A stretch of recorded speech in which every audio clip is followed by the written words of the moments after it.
Yeah, simple title, Tsunami Loading, Skew bridges. I'll start with acknowledgements.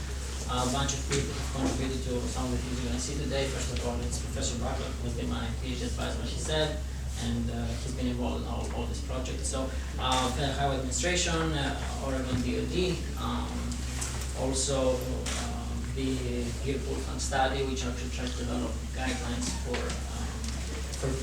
bridges, and also all the folks involved, like Rick Johnson, Mark Ned, Mike Scott, and we have a bunch of names there, so hopefully I haven't skipped anyone.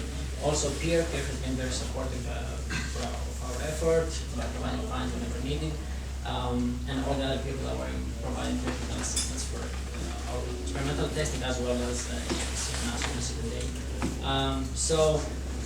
As Professor Butler said earlier, part of this work is actually going to go into the guidelines, and so right now is the group.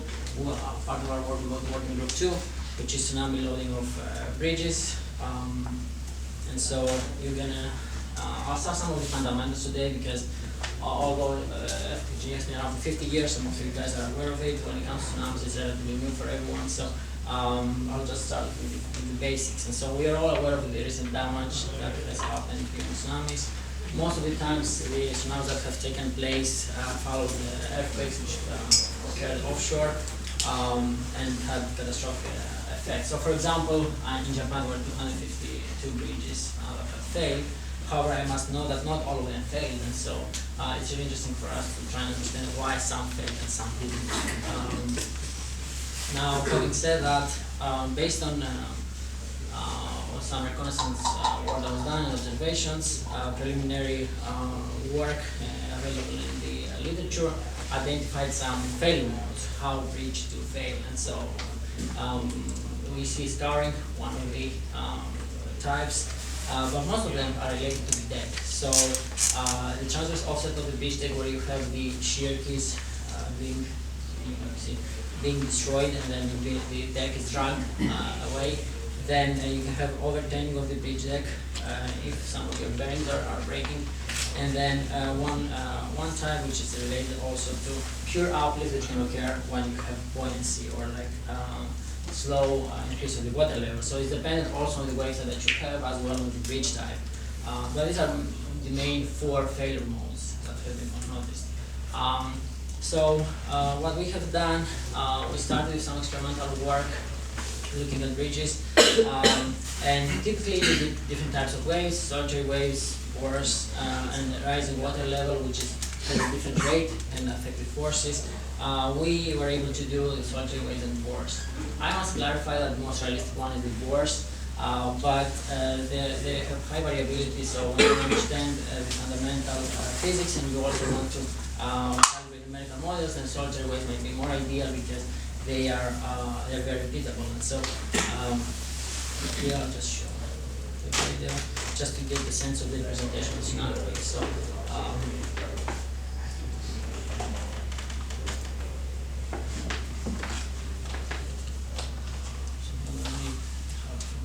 think you just need to go on. We're not sure of it. Here you see the way the wave is creating. You have a vertical wall, pushes the water, and then it starts propagating, and it hits the bridge. And so initially it has a steady shape, which looks like, which we call a solitary wave, and then depending on the water depth you have close to the bridge, and it can break and hit the bridge. Now on the bottom you can see actually a close-up of that, and so once that wave breaks, then you have what we call a tsunami-like bore hitting the bridge. So once that wave breaks, you have a lot of turbulence and a chaotic process which can actually affect your forces.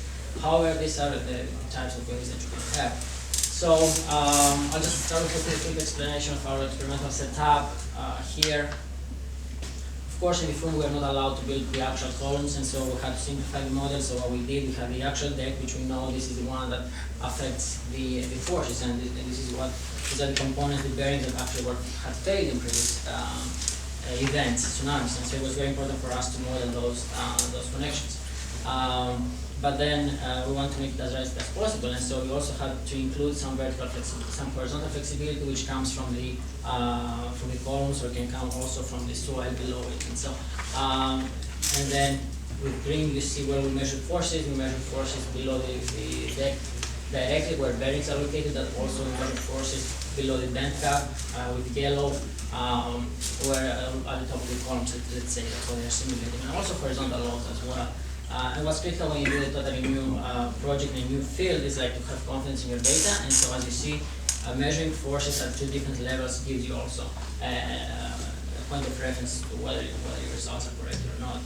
And so since most of you are structural engineers, you can look at this tsunami loading as part of dynamic loading. And so here I have 3 examples for 3 different types of tsunami waves. You have a sort of wave on the left, and then 2 different bores. And with black you see the horizontal load, with blue you see the vertical. So in terms of vertical loading, you see an uplift followed by downward, and then in terms of horizontal, you do see some significant impulsive loading, which seems to have a significant effect. And as a matter of fact, this impulsive loading here, usually you don't see it in typical flooding cases where the bridge floods over time, over a day or 2, depending how fast that level increases. But with tsunamis, since you have that transient impact, it always you have significant spikes. And so this is one of the reasons why tsunamis have been so catastrophic. At the same time, as you see below there, we're doing comparison of the uplift loading with the weight of the bridge, and you do see that in some cases tsunami load can exceed that the weight of the bridge, which means it will introduce tension in the bearings. And so that's a big effect. It's a big thing because traditional design of bridges, which consider earthquakes, we do not have such large forces, uplift forces. So bridges are not designed for that. So this is just some few results, and just as a background, I'm just showing a few slides for straight bridges so that we can move on to the skew bridges, and then we can do a comparison between the 2. As I said, this field is relatively at its infancy. In the last 5 years has been more intense research, extensive research. And so most of the time people, when they're looking at tsunami load, they represent it with a total load, FH, and then a FV, which is the uplift loading. And then they make the assumption that that vertical loading is actually distributed equally to all the connections, which means in this case, you have a V, then each of the bearings will get 25% of the bearings together, and then each abutment around 12.5%. However, what you see here from the experimental work, on the left we have elastomeric steel bearings and then elastomeric bearings, and then different wave, and the colors represent the location of the bearing. So with blue, you have the bearing that is one on the left, is the offshore one, the one that's going to see the wave first. With red, you see the one next to it, and etc. So clearly, from the left graph, you do see how much more force the offshore bearing is getting, which actually does not agree with the initial assumptions done in previous studies.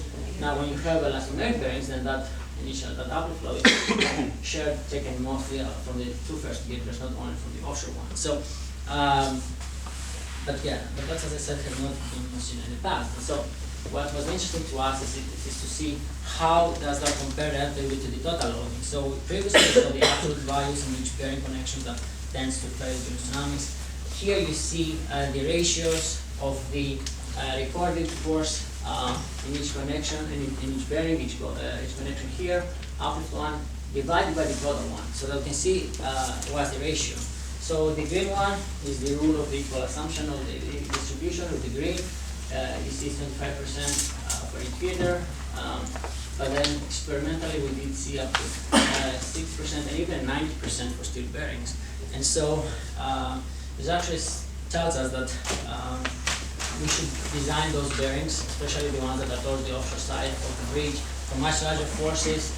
They can get 3.8 times more load than the ones next to them, and that can be very troubling because if the first ones break, then that load will be distributed to the next one, and then you can progressively collapse. And so this is very critical, and I think at this point there's no, well, I mean, it's going to be in the guidelines, but at this point I'm not aware of any study that actually talks about it in detail. And so that's something we need to consider.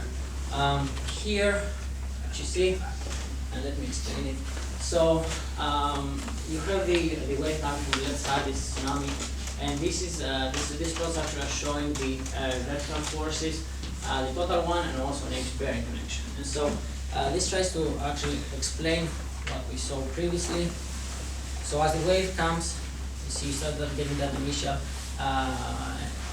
uplift loading, then comes a downward. But what attracted our attention is that although your uplift force, the total one, is maximized here when your bridge is totally inundated, the forcing connection can be maximized much earlier. And so, and the reason for that, if you focus your eye one more time here, you see the distribution of force in bearings. So right now, for example, let's look at one. When the wave initially hits, you do see, so this is uplift, this is which means tension in bearings, and this is downward force. You have the offshore bearing, you have the onshore bearings, and then the other bearings in between. You do see that all the loading is being taken by these bearings here. And then as the wave propagates and it inundates the bridge, then you get to a more steady state solution. And so the assumption that's been made previously of the equal distribution of loading is correct, but it's only applicable when the wave gets gets totally inundated. And so that state, which has been thought to be the worst case scenario, it really isn't. And so, so why is that happening? Well, we did plot moments, and so it's very simple from structure engineering point of view. That usually when you look at previous studies, they look only at horizontal and vertical forces. But if you plot the overturning moments, which you see here with blue for two different waves, so this is a time history, you do notice that always the overturning moments are maximized at the beginning. And so your total uplift might be maximized when your bridge is inundated like here, but your overturning moment is maximized at the beginning when you have that slamming component on your overhang and offshore girder. And so this is something that we need to consider when we develop design methodologies. So just summarizing, like, why do straight bridges get damaged by tsunamis? There's some reasons, and just kind of a summary. These can be the large and passive loads, as we just saw, several times higher than the steady state. There's a lot of work on steady state, flooding, that these are much larger forces. The uplift loads can be very significant, exceeding the weight, and then overturning moments actually have a significant major effect on the offshore connections, which we need to develop equations or other alternative methods to capture that. And then, of course, there's a complex inundation mechanism. If you look at it from structure point of view or a dynamic loading point of view, you have these four phases where at the beginning, your load is applied at a certain location, and then it moves as it moves through the bridge. You have a temporal evolution and a spatial evolution. And so it's a very complex dynamic loading with different earthquakes or wind. And so, so having said that, I think now you just have an idea about what happens to straight bridges. Now when it comes to Skew, again, there's only one study done to date on this type of structures. They're more complicated, they're 3D, they have a complex interaction with the waves. And so, of course, we started experimental work first of all to get a sense. When you do experiments, they're expensive, so we chose one angle, which is a 45-degree angle, to see the effect, to maximize the effect of the Skew angle. And see what happens. And so here, I'll be commenting on what happens on each abutment. When you have a straight bridge, then the two abutments actually are sharing all the loading, and so if you have 8 bearings, then those 8 bearings are sharing that loading. Now, when you have a so we don't have so much of the video. So just as a comparison, now we're looking at Skew bridges. So as I said previously, straight bridges have this impassive loading. When now you move to Skew bridges, here you see the total tsunami loads, horizontal and vertical. Again, blue is the vertical, it's an uplift load going out, followed by significant downward loading.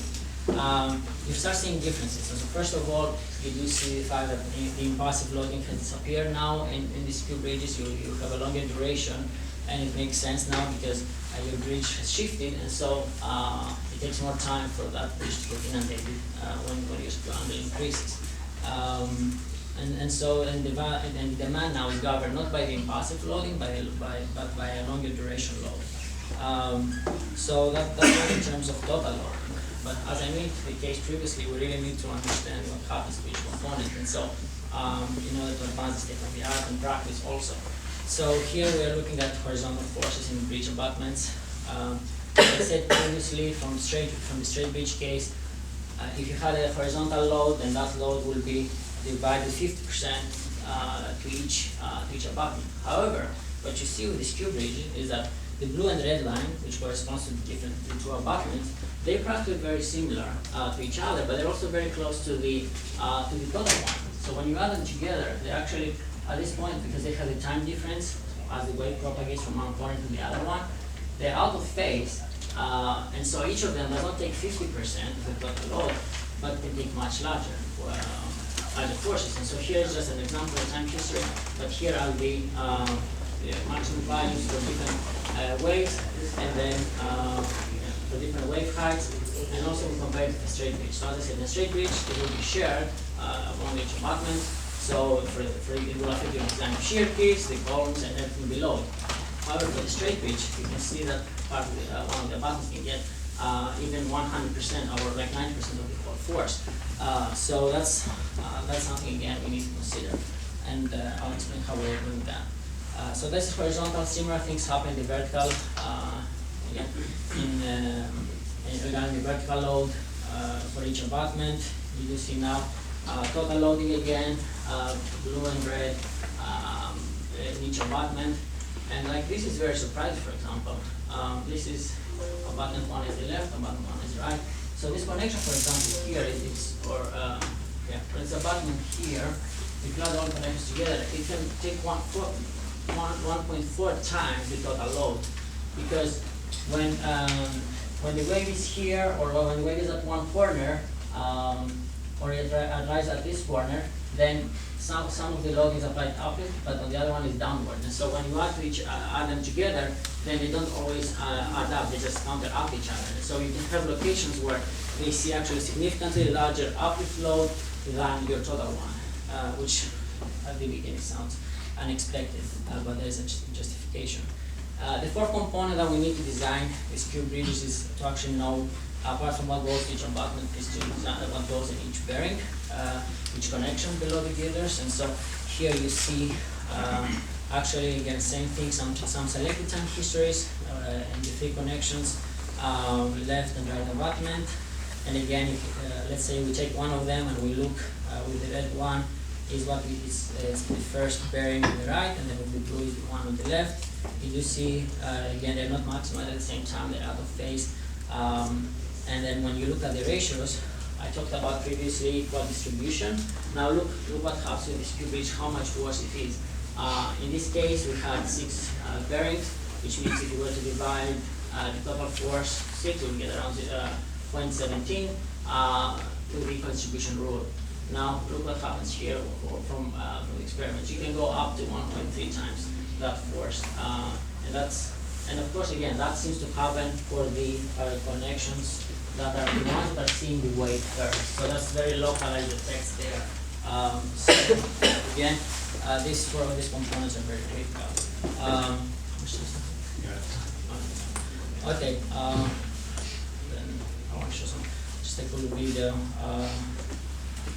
I guess why is that happening? So just to, because we did show one bridge to conclude, when you look at different Skew angles here, you do see the same trends, the consistency that you go from impulsive loading, it starts getting reduced at impulsive loading and get a long duration loads. As that you look at as a function of the Skew angle, that demand does get decreased in terms of total load.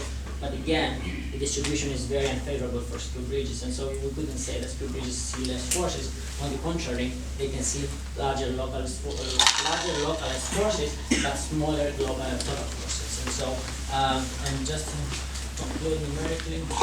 I go here, why is that happening? I'll just show this video.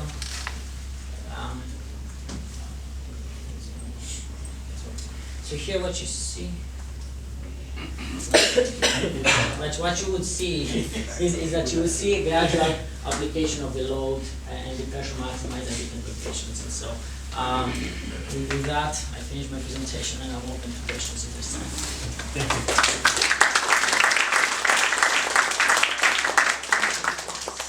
One question, yes, sure. In your opinion, is this the skew of the bridge with respect to the tsunami direction, or is this the skew of the abutment that matters? So we're looking at the deck now. So when you look at the skew bridges, the abutments are actually directly on the flow of the river, correct? And so it's the deck that it's the skew angle of the deck relative to the way that's incoming that affects the result. Okay, but if you had a bridge that has right abutments but skew direction into the bridge, if the roadway was not in line with the ocean line, That's the instant. would that matter? Yes, and we've done that because it changes the wave incident angle and you have more restriction of the flow, and it does affect some of the force you see. Trends are similar, but the magnitude changes because that abutment has some effect on the deck back to affects the flow and then affects the forces on the deck. Thank you. Do you have a question? Tsunami is not the area that I'm familiar with, so I'm going to ask maybe a stupid question. For the skewed bridges, have you considered the drag force on the side of the deck that is going to affect the area? Yeah. And so, can I show you? Yes, it's not. Yes, the bridge deflects the wave. Yeah. Naturally. So it's a 3D problem rather than a 2D one.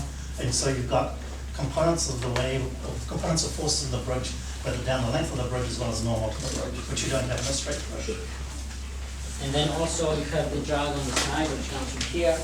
But that's really it's negligible because basically it's governed by the pressure, by the transient pressure. That's usually normal. And so we actually have to decompose the total force from the impulsive one to actually the drag one. And so it's negligible, maybe 2%. So let's thank Dennis one more time.